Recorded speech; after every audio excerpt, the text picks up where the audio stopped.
Welcome, Mark, to our new podcast, Hello. Beyond the Kitchen, What You Don't See Behind the Scenes. Obviously, we've, collaborated on many projects over the years, haven't we? As a contractor and nowadays as a designer and draftsman. So And, you've done some nice big properties where we've done some kitchens and bedrooms in those properties. my background was the building industry for 15, 20 years nearly as a contractor running a big main contracting firm. So long story short, I retrained back in CAD to become a draftsman, designer, just because as a builder, what we used to find was I'd go and tender for projects and the client would get the price back for this project that we're tendering for. Often they'd fall off the back of their seat with how much this project is going to cost. And I was like, did you not have a chat with the designer at the beginning? They're like, we just didn't think it was going to cost anything like that. Yeah. So often we would find that we would come back, rescale down the job and be like, have a bit of more watered down version of what they initially wanted. Yeah. And at that point, as a builder, I was still using CAD because I'd done engineering at university. I was starting to redraw projects for them and be like, look, we should design this. If we take off this bit, it's going to cost you a lot less because we've structured. So to give the client a better understanding. Just to manage the budget of what's involved and trying to, get what they want, but not going silly on the cost. So after doing that, I sort of thought to myself, why are we not doing our own drawings? So I had to have a good refresher on CAD and how to learn it. I was going up to London, sitting down, relearning CAD and how to design software. Because CAD does move along. Oh yeah, isn't it? I was only using it at college, really basic versions, drawing floor plans, and these days we want 3D elevations, internals. So, it took a while, and I was being taught by younger people, and I was like, right, can we just go back and relearn that? Because you've got my attention span for about 3 hours, because I'm forgetting what you've just taught me. So, long story short, I retrained myself. And then started going into planning, building control with people's drawings, and didn't leave the building industry behind. No, but it got to the point where this was the route I was going to go down. I was going to be doing more project management, design, and building control. So can I ask then? So from a customer's point of view, to sort of my knowledge, so a client engages what I'd call the traditional architect. They come back with a set of floor plans. Then, and predominantly, most clients, it's a single story, double story extension, loft conversion. And obviously part of that project is going to involve a kitchen, and that's how I sort of get to know about this. But from what I've seen, it's just a set of floor plans. The client then takes those floor plans to half dozen, 3 or 4 builders locally, get some prices, either fall off the chair or and it's a lot of money. A lot of these projects can be a lot more than what the client intentionally thought they wanted to spend. That's where I stepped in, because I would sit down with the client, say I'd get a phone call or an email or a recommendation. I'd ask them for a brief description of what they're thinking, so I can produce a basic cost for their planning. I'd meet the clients, and then at that point, we're designing it to a budget, rather than, I know from working in the industry roughly what it costs to build per square meter. So if they say they've got £100,000 to spend, for argument's sake, that project will be designed for that budget, rather than me going away, coming back a fortnight later and saying, look, you could do it. They fall in love with a set of drawings. It goes on so far down the line that they've appointed a structural engineer, because as you know, the builders, they can't price until they've got a full set of working drawings. Exactly. But we've designed it at the point of concept to a budget, so that when you move forwards with your structural engineer and building control and get all the plans approved, they're not in for any surprises. So I haven't designed them something that's going to cost them £250,000. So I find that works, and there's more transparency there. Definitely. And sometimes it gains a bit of, you have to gain a bit of trust with a client, because I'm saying to them how much you've got to spend. Some might be less forthcoming, saying, well, I don't want to tell you how much you've got to spend. And I'd say, well, I'm your designer, so I need to have a gauge of how far we're going to go. It's simple. It can be knocking down a massive load-bearing wall to open plan a certain living space. Yeah. That wall may cost 25 grand to remove, but if we did it this way, we could probably retain part of that, still get the same space and spend a quarter. Or again, if you're doing your extension, everybody thinks, I want 6 meters. It's got to be massive. Yeah. And you're like, well, hang me, you've got to fill this space. Not one, you've got to have the funds to build it, but in the same breath, you've got to fill it. And often I find, and probably 80% of the time, is when I see a client, in their head, they've got visions of grandeur and this big, and I'm like, no, I'll get you, that's cool. But we scale it back, and I'm like, we're showing them the floor plans. You're like, well, look, if you rejig this ground floor plan at the back, there's your WC, there's utility. What we're going to do with that 6 meters? And they're like, well, and I'll give an example of what 3 would look like, what 4 would look like. Yeah. And they're like, oh, okay, that space works.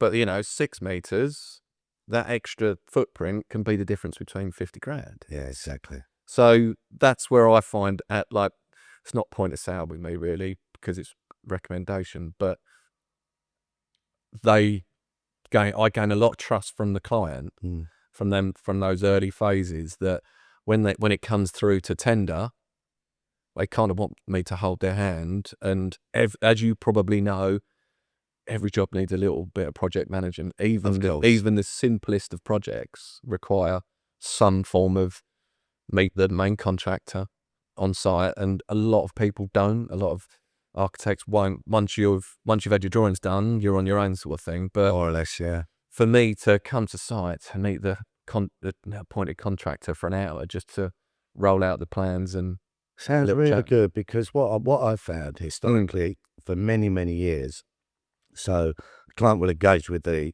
typical architect. Yeah. There's your set of plans. Yeah.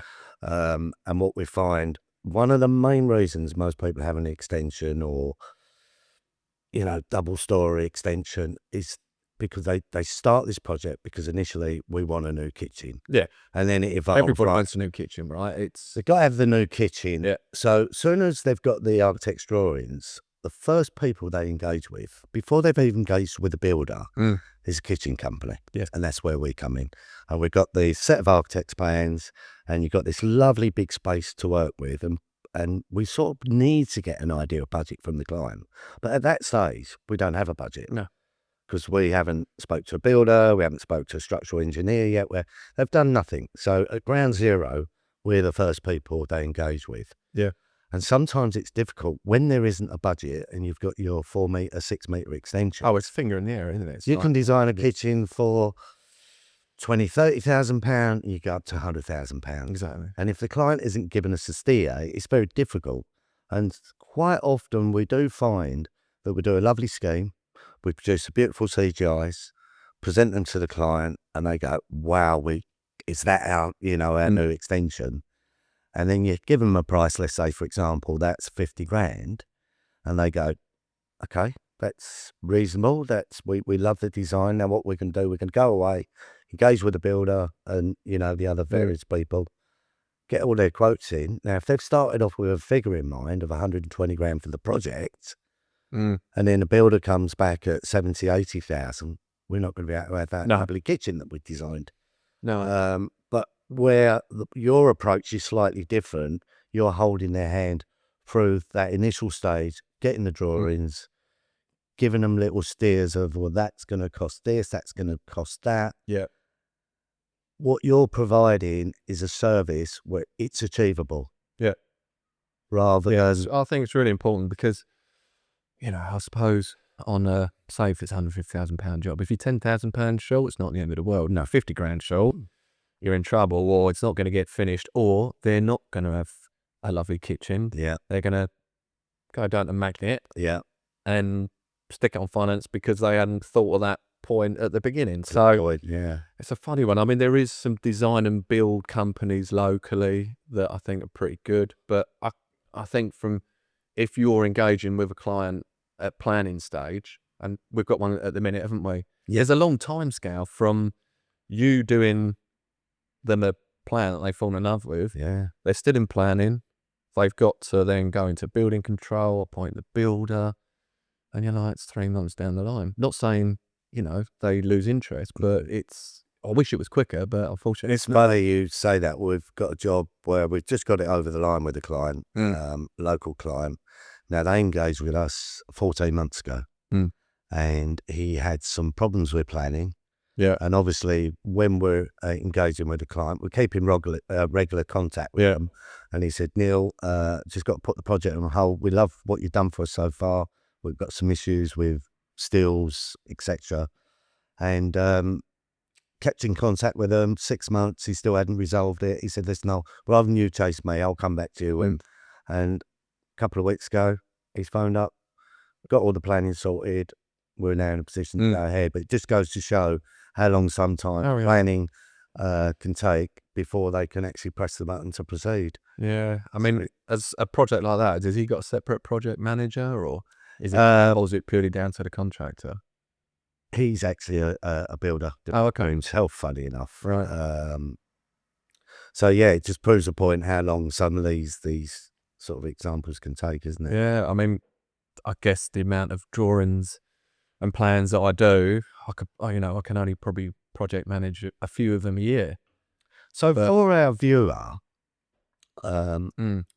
engaging with, your services, how long does it take from measuring up Inception? So usually, I know all different councils have got different criteria for planning, haven't they? The planning thing, I wish there was a fast track. Yeah. But then if there was fast track planning, everyone would pay for it and we wouldn't get fast track. But because of the time scale, they have to send out the letters of authority and do all the checks, notify the neighbours. But usually once I've surveyed a job, like, we kind of know what they want. So I get them some preliminary drawings within about a fortnight. Yeah. And then we meet up, chat over the plans, and then probably a further week or two to do a final draft to be like, look, this is what we're going with. If you're happy with that and we're all on the same page, we'll submit. But then South End Council is so busy, it can take 2 weeks for them to just register. So you're looking nearly 3 months down the line to get out of planning. And then at that point, unless it's something really straightforward, we don't do any of the structural calculations and building control drawings in case there's any hiccups during planning and we have to redesign or resubmit. So, so a standard, if it was a straightforward extension from the time me going there for them to having a fully set of approved drawings, it's 4 or 5 months down the line. Yeah. It's a long time. That's interesting, because then I'm just trying to sort of gauge, like, from inception to like a finished project. Oh yeah. Like I say to people, if they're thinking, if I've met them in, say, the winter, and I'm like, if you want to get this project out of the ground in the summer, we got to be quick. Yeah. Right. It's usually, I think the usual time scale is sort of, I know it sounds crazy, but it's like a year. It's like, by the time you've sat down, you've got a scheme together, they've got some ideas they've gone away with as well. They've gone out to tender, and a good builder is never ready to go when you want them. No. They're going to diarise you for when they can. Someone can start the next day, as we all know. That's too good to be true. Exactly. So yeah, it is a big time scale, and it's most of the time it's the biggest investment of their life, your house, isn't it? So, yes, they've got the house and mortgage, they've saved up all this money or borrowing against the house to do it. Yeah. You don't spend that sort of money, and the problem is, I get to see it done badly. Yeah. If I've gone to a client's house that's had work done previously, or it's been done incorrectly, or I'm like, why did they put that there? Yeah. But I get it. Again, a lot of it's personal preference. Some people like open plans. Some people like stuff sectioned off. There's that want, I want it done straight away. And it doesn't always happen. No. So we have to manage clients' expectations as well. Yeah. I get it. Like, going back to what I was saying, when they go out to tender and appointing a contractor,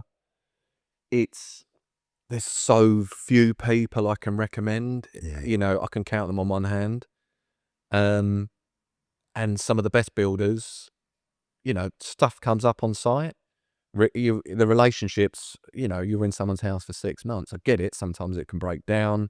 I've been to projects where they've fallen out with the builder, and I've walked around the job, and it's perfect. Yeah. I'm like, everything's right, and I find out the relationship has broken down over something so small, and I'm like, that's a real shame. And they're saying, yeah, I wish I could snag that, and I'm like, you could have had it so much worse. Yeah. And they've fallen out over a drain pipe or something like that, or just a tiny little detail, or sometimes price of an extra. Yeah. And I get it. It's it's one of the largest sums of money you're going to buy. Say you go out and buy a brand new car. If you don't like it, you've got the option to sell it, but you're spending a lot of money. But if you're saying to someone, you're spending this much money, please take your time to get it right. Because once it's done, it's done. And if it goes wonky or something's not right, it can't be undone that easily. No, exactly. So, yeah, it's the industry. I get it. And I do feel for clients going out for tender. To them, it is a minefield. Like, who do I choose? Who do I use? And do you, with your clients that have engaged your services, is it not ethical to say use this builder, or do you just say you have to get 3 or 4? There's like I say, there's a handful of builders that I'd recommend around here. Yeah. And I say, look, you've probably got some recommendations from your friends or a builder that you've worked with in the past. Like, obviously, get them. I have no invested interest in, you know, what their prices are, but I will happily look at all the tender documents. And, you know, for the same job, there can be like 50% variation in price. And it's, how do you expect the client to be like, why is that 40% cheaper than the biggest one? And written on paper, it looks exactly the same. Yeah. Or I might find a discrepancy saying, look, they've only allowed X amount for the plumbing, where this guy, they've allowed the correct money, I think. Right. That's probably why you might see the increase in the plumbing or electrics, is they spec what you exactly want, whereas this person has gone, oh, I've got £2,500 in for plumbing. I can tell you that's not even going to touch it, tickle it. Yeah. Right? So they're like, oh, okay. But if you do this thing once in your life, and we've got experience in the industry, haven't we? So we know, right? But these people, they've maybe never done it before. They don't know, right? No. So that's the hard bit. That's trying to get people to be realistic with how much things cost. And how are you getting on with customers coming onto you? Because obviously you've been doing a long time now. Yeah, it's all recommendations. recommendations. All of it is like, I'm terrible. Like, I haven't got barely any social media presence. Right. Everyone says I In this should. day and age? I know. And then my wife works in the industry she does recruitment for like creatives and stuff like that. She's like, oh, you should do your Instagram. I'll do it for you. I was like, you won't have time. I said, if you do, I have enough leads to follow up as it is. Yeah. I can't do it all. So maybe I should start employing people. But I quite like it just myself. Yeah. I keep it manageable. And, you know, if I'm ever asked, like, fun enough, I had a project land on my lap and it was a recommendation, fun enough, from a builder. He's like, oh, I've heard you're great. And it was flats, and it was where it was. I've read through all the refusal notices and stuff like that. That isn't my remit. And I straight away would say, look, great as it is, I do think you need to be with an architect that has got experience in this field, more to do with flats and refusals. Yes, I could do it, but I think your money would be better spent with someone that knows their flats, knows. I could see the issues that was wrong with it, but it's not something I like doing. I much prefer dealing with small residential, having a personal relationship with the client and doing it that way. And I find that you enjoy the creative side as well. Yeah, because same with you, like when you're doing your kitchen design, we'll have our set of planning drawings, we'll have a set of building reg drawings. If I'm appointed project manager, they'd be fussing over like, oh, what's the bathroom going to be? What's the kitchen? Maybe I said, look, we've got the fundamentals done. Yeah. If we want to start redesigning floor plans, or you've been to Moylans and you've got a kitchen plan and they've come up with something amazing, we can change it within reason, as long as we're That's great. one step ahead of the builder. Yeah. And I always say to the clients, I said, look, there's going to be a lot of decision making. It's going to come thick and fast. Be ready for it. Yeah. You know, when the contractor starts, we want to have answers and questions. Like if you're picking a certain tap, for argument's sake, you know, or at least have your kitchen plan ideas ready, your bathroom plans, but we can make reasonable changes without incurring additional fees with the builder. And it works. Yeah. But that is only when you've got project management. When they're on their own, they're in the hands of the contractor who wants to get paid and get finished. And I get that. And I think what you're saying there, that's why the collaboration works really well, doesn't it? It needs, I think, like I said, even the smallest of projects need it.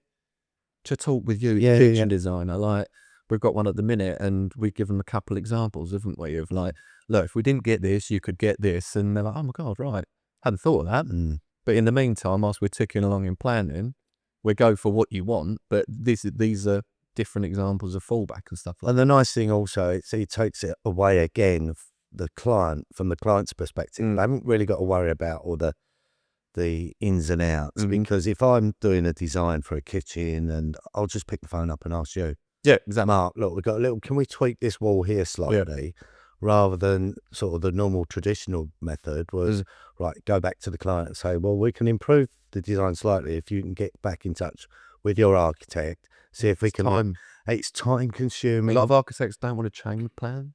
Exactly. They're quite precious about them. Yeah. And don't get me wrong, I have my ideas, and I'm sure as you do what layout should be. Some people know what they want. Yeah. And you're like, okay, I get that. We could do this. And there might be, you meet somewhere in the middle and go, all right, I hadn't thought of that. Yeah. And I don't claim to know every answer, and everybody's got their own tastes. But yeah, and you, like I say, you can speak to someone like me, like Mark, just saying about moving a wall. We're like, well, hold on a minute. Right, if we're going to move that wall, there's a structural implication on that. It can be done. Yeah. But it's going to cost X amount to do that. And you can get that straight back to the client, because you've got to go back to the architect, so it's got to go to structural engineer, and you've been waiting 6 weeks for an answer. You're like, I just want to finish a kitchen plan. So, okay, everything's gone ahead, the client's happy, and on some occasions you do the project managing as well, is that right? Yes. And that is really, from our point of view, it's a bonus, it's a win-win, not only for ourselves but for the client, because the project runs a lot smoother, doesn't it? And it sometimes it's very minimal project management. Like I said earlier, it can be a brief chat with the main contractor the day they start, to look at a set of plans to say, do you see any issues or anything you want to ask a question about? And you can sometimes answer that question straight away. Yeah. And it helps massively, and you only need a few hours a week. Yeah. You don't need a lot. Even some of the biggest projects that I've done, I might only do 30 to 40 hours a month on it, if that. Right. And it's nice to get a phone call from the builder to say, right, you brought that up, I'm thinking of doing this, can you come to site and just double check that? I'm like, sweet, be there in a bit, and we go through it all. It keeps things moving at a good pace, doesn't it? Yeah, it does. It keeps everybody motivated. And another thing is like just having a little WhatsApp chat with the client, myself, the builder, and maybe one of the main trades like a plumber. Yeah. If the client's got an idea, they will ping it. It might come up in their head overnight. They might have taken a picture on site of where something's going, but we were thinking of this. But I often set up these little chats. The builders a couple of them don't like it at first. I'm like, trust me, this will save a lot of ag later on, because if they've got an idea or they want to change something, you're ahead of the game that morning to be like, right, can we realistically do this, Mark? What do you think? And be like, yeah. Well, the good thing about that is that you're collaborating together, aren't you? You have to, yeah. Rather than that painful process of A's got to ask B, B's got to ask C, and C, and that just doubles the time, trebles the time. And even if it's a contractor I haven't worked with, first time they meet myself, they're expecting Mr. Architect to come down. Yeah. When they find out a bit of my background, and they're like, with your he used to be a contractor. He's well all right, Mark. Yeah, he knows. He knows his stuff. And it's a simple little thing to say, like, stop one of the guys, be like, look, I'm not telling you to suck eggs, but what you think? What we doing here? Are we doing that? And maybe have a discussion about an idea, and they're like, oh yeah, no, right, we should do it that way. Yeah. And I like it, Yeah. but yeah, it's nice not to be the. Well, we've always enjoyed working together, and it's, you know, everything sort of, it's never 100%, but things do go things. relatively well. And as you know, it's like mistakes happen, like minor mistakes, but with everything, you know, it's hand-built, a house is hand-built, right? Yeah. It's, if there was an error during construction or something like that, or an oversight that someone didn't see, it's how you amend that mistake or discrepancy. Yeah. Say a floor's out of plumb or a wall's out of plumb. If we know about it, we can arrange it Yeah. and adjust the dimensions to suit. I always say to people, listen, you know, we're both of us who are in the industry is fraught with problems. Exactly. And they do crop up every now and again. It's notorious. It's notorious, isn't it? Yeah. But it's how there's always a solution. Yeah, exactly. Finding the solution and executing the solution. Yeah. There's always a way around it. And you'll find it like an end panel that was out. 100%. Or something, right, I need to order the 25mm one, not the 18mm one. I remember you coming to site on one that we did. You were like, this shouldn't be this colour grey, Mark, this box in it. Yeah. And I was like, oh yeah, I guess on your CGIs it was a bit darker. I do remember. Yeah. You were reminded me. And this was the house we were selling at the time. I was like, right, no, we're painting a darker shade of grey because it clashes with the units. And then, of course, you were right. We painted it the right colour. And I was like, yeah, no, you're right there. Another big thing at the minute is outbuildings, as you know. We call one a garden room, man cave. So often, when I'm looking at a space, we're like, right, it's going to cost a lot of money to extend. So let's, yes, you want to extend. Yes, you want a new kitchen. Have you thought about you've got a large garden, have you thought about having a separate garden room for yourself, whether it be a gym, snooker room, games room, or even what we find now is as the kids are growing up, some of the parents want to know where their teenagers are. If they've got a garden room the kids can go and entertain themselves in, that's what we do. And I've got another arm to my business. I do a lot of garden rooms with Matt, as you know. Matt Walsh. Matt Walsh, and we do a lot of bespoke garden rooms. And one of the other things is they're a lot easier to get through planning as well. So a lot of them come under this lawful development umbrella. If you meet the criteria, you're allowed to build them under your lawful development rights. So we do a lot of those. They tend to be a bit cheaper to build than extending. We've been involved in a few. You would have done way outdoor little kitchens in them. Yeah. Yeah, no, they do work well. And often, so it's a growing business, isn't it? Yeah, it was massive during COVID because everybody was having them. But now we find that people want decent, well-spec'd with decent outdoor kitchens, or sometimes kitchen in the outbuilding and you would have done designs for them. Cool. And I think they're great space. And it's always the men of the house that get excited about the outbuildings. And often found that we've sat down with the family, we design all the kitchen, and fun enough, we're doing one in Chalkcore at the minute, and he's like, is it wrong that I'm more excited about my outbuilding than the extension? He's like, I'm done now, I've moved on from that. I want my fish tank out there, I want my watt bike or my Peloton and stuff like that. So, and as you know, they spec them. They massively spec them up. I always call it boys with toys. Exactly. Yeah. Yeah, we all like them, don't we? So we're talking to fish tanks. We've done a project, funny enough, with Matt Walsh a couple of years ago, and the whole kitchen, and that was a nice property down Fort Bay, right on the seafront there, and the whole focus of the kitchen was around this fish tank. Right. And it was very technically challenging because I can't remember the weight of this thing, but the special steel structure had to be like a portal frame. Yeah, to support it. And but that particular client, very nice guy, but he wasn't really worried about colours, wasn't worried about the the rails and the handles. It was all around the fish tank. All around the fish tank. What goes in it? And it was lovely. It was a beautiful project. That's on the corner on the Broadway, isn't it? Yeah. I've been there. Yeah. With Matt, who did the green wall. And I think we designed all the frame to tape the green wall. So yeah, I have seen that fish tank. Yeah. It's mega. I always remember years ago when I first got in this industry as a young lad, and the advice I got from people, a bit older than me at the time, 5% of the value of the house should be spent on a new kitchen. And it's funny how that has changed over the years. Yeah, hub of the house. Yeah. Is open plan still massive, or people still segregating? Because I found I've seen the industry change a little bit. Yes, we're doing these big spaces. Yeah. But then often some people do want a bit of separation between the dining, whether it's through screening. Screening is stuff. No, we're not talking about structural walls and stuff. Yeah, screening is quite popular at the moment. Just to give you that little bit of a division, but you don't want it to look like the best bed set in the world, do you? No, because everybody lives in it. So yeah, but I mean, I done my own project just after COVID. We'd just come out of COVID, so a nice extension. Yeah. But I've got other rooms within the house that I can I've still got my room. Yeah, a bit of a man cave, but the overall space, it's the kitchen, the dining, and a bit of living space, and it just works so well.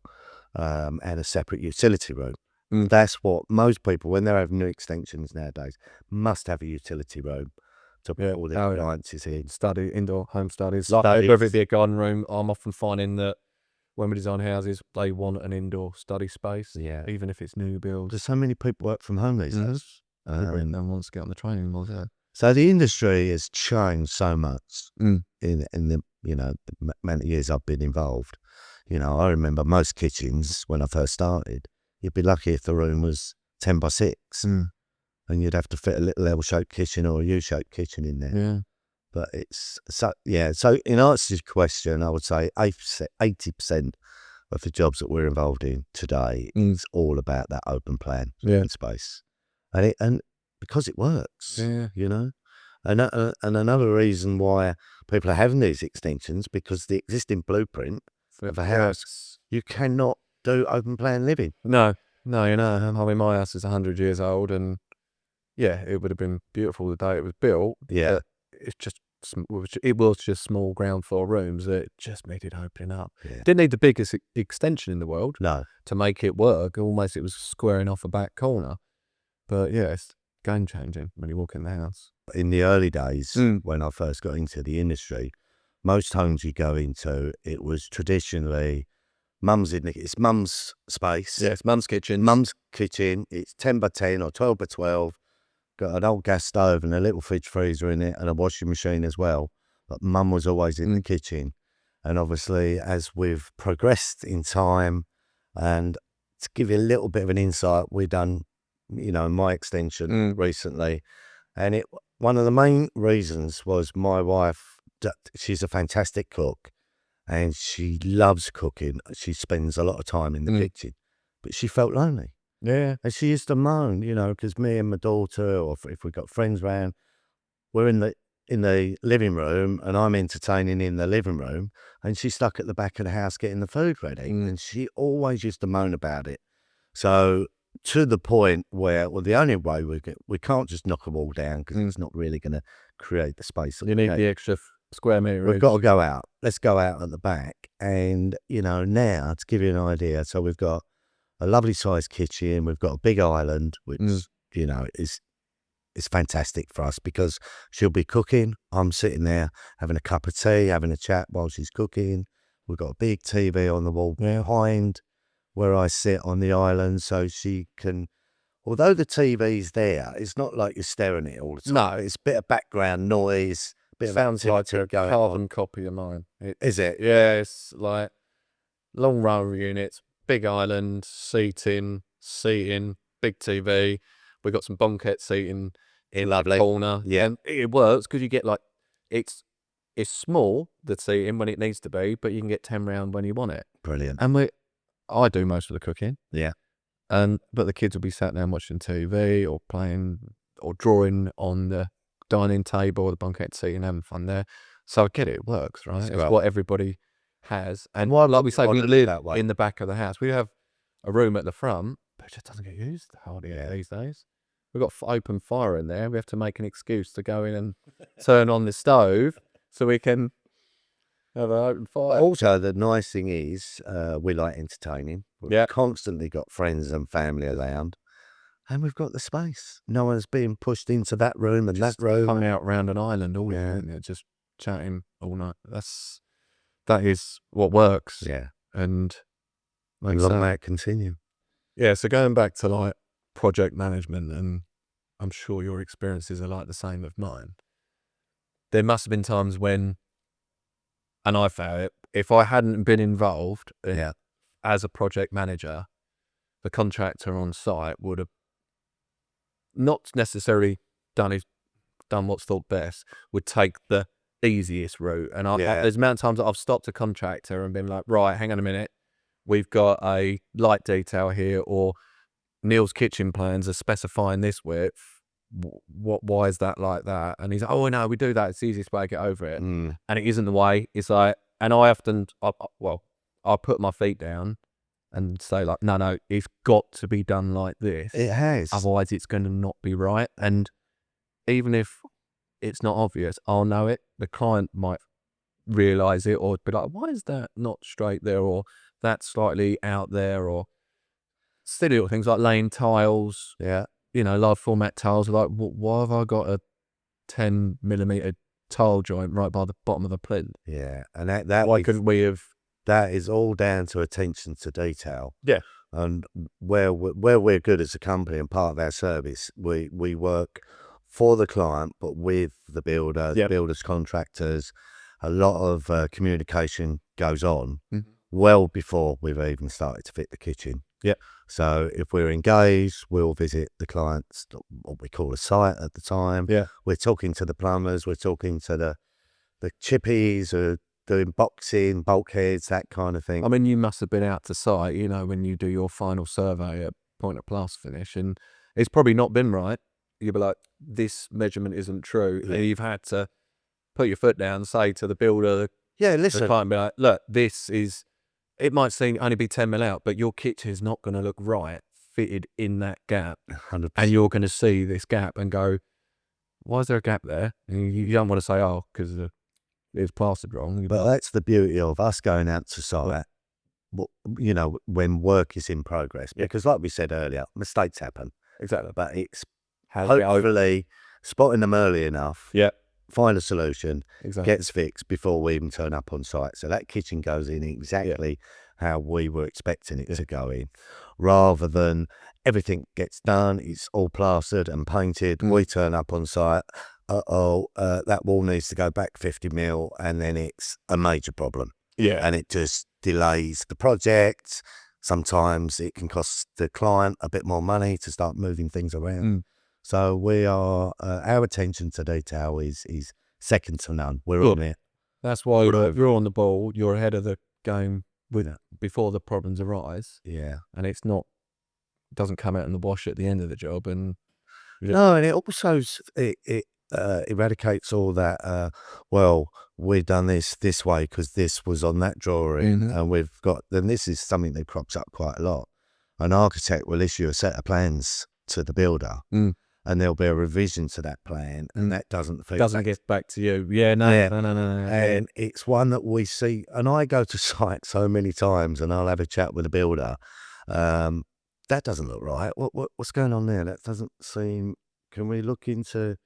Yeah. I'll just get my drawings, and then you'll see in scrambling around for a set. Oh no, that's not the right set of drawings, and it's because it's not the client's fault. No, it's should have the architect forward you the revision? Yeah. Or if that didn't happen, the builder would be like, oh, we're working on this space.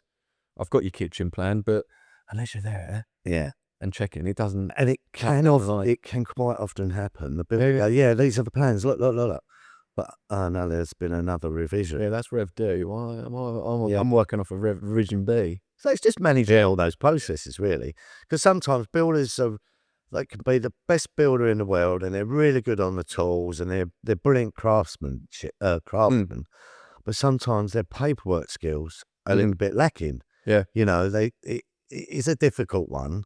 But that's, like I say, we're on top of things, making sure the builders work into our remit, and not because, again, in a lot of traditional architects will just draw a set of boxes around to represent a kitchen. The actual kitchen design. Oh no, yeah, like Got back to I do it. You know, when I draw up a floor plan, the kitchen is purely indicative because I know that they're going to be coming someone like yourself who's going to design them a kitchen that they want. Yeah. I think people underestimate how much work goes into delivering a properly polished product at the end of the day. And it's one of those, if it's all gone smoothly, you don't hear of the problems, and that's a good job. Yeah. Right? And it's That's like quiet. yeah, it's almost like you don't not necessarily not get a pat on the back or something like that. It's just there's been no issues. Yeah. That's a good job. Yeah. But it's so easy for it to be the other way around because I've worked as a contractor before, and you know you see it happen all the time. And in my industry now, where I get to see other contractors, I'm like, why did you do that? But there's so many competitors out there locally and regionally that they're just interested in getting a kitchen in, getting their money, and they're off. We're a bit more emotionally involved. You know, we're very well known in the area for our attention to detail. You know, we don't leave any stone unturned. Yeah. And that's why we're heavily invested in the project from the start. So with the builder and the, you know, people like yourselves, the draftsperson, because it's in our own interest. It's got to be so... It's your reputation, right? Well, it's our reputation, but it's not just the obviously it's reputation, but we have to do a good job to get the reputation. Yeah, and get But in order for us to achieve a spot-on 100% job, we've got to get the devil's in the detail beforehand. So, i.e., we're out on site regularly, finite, checking the measurements, making sure the builder's read our M&E drawings, you know, where the plumbing's got to be, where we want the ducting pipe for the extractor. So it's in our own interest because we want that job to run as smooth as possible. The client's over the moon, and then what happens? They recommend us. And that's how we've built our name over the years. Yeah. No, so the only way to do it. I can show off because we do a bloody good job. Exactly. And I'm not just saying that. Hence the reason we've got a very good name in the area.